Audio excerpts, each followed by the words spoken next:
Tom, there really is science to the arts. Our students more and more have to engage in analytic thinking, whether it's in psychology or in English. There's surely a critical element, I think, that our disciplines share, and that creative element as well. So I think there's some convergence between what we do. Well, I think you're absolutely right, Jim, and I think it works the other way as well. You know, there's a real art to doing science. You can't just go in and ask questions other people have asked. You have to know what is out there. You have to understand the theories that exist.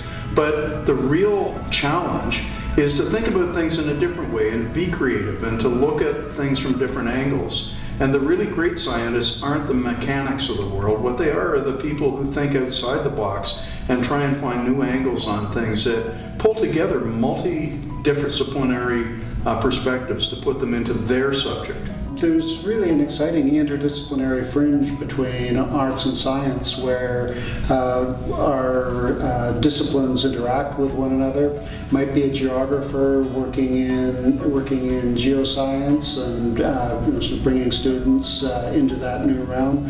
It could be somebody from biology moving into psychology. And again, some exciting opportunities for study going both ways. So when we talk about there being an art to the sciences or a science to the arts, there's this really interesting and exciting interdisciplinary realm that we share in common. And you know, we both have gone to some of the biggest universities in all of Canada. And it's hard to break the mold at larger universities. The structures are there, the limits are there, but I find my experience here has been if there's something that is interesting and neat to do, the opportunity to do it is much greater than it is at the older, more established institutions. I think that's right. I'm, as you know, relatively new to Thompson Rivers University, and one of the reasons I came here is the very exciting innovation that I see going on here. Great time for students to come to Thompson Rivers University. I agree. Well, I'd like to introduce you to Jim Gaisford. He's the Dean of Arts at Thompson Rivers University. And I'd like to introduce you to Tom Dickinson, who is the Dean of Science at Thompson Rivers University.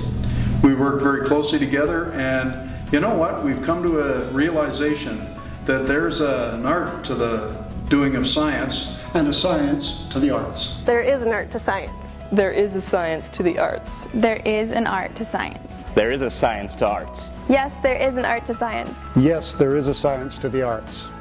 Yes, there is an art to science. Yes, there is a science to the arts. Yes, there is an art to science. Yes, there is a science to the arts. Yes, there is an art to science.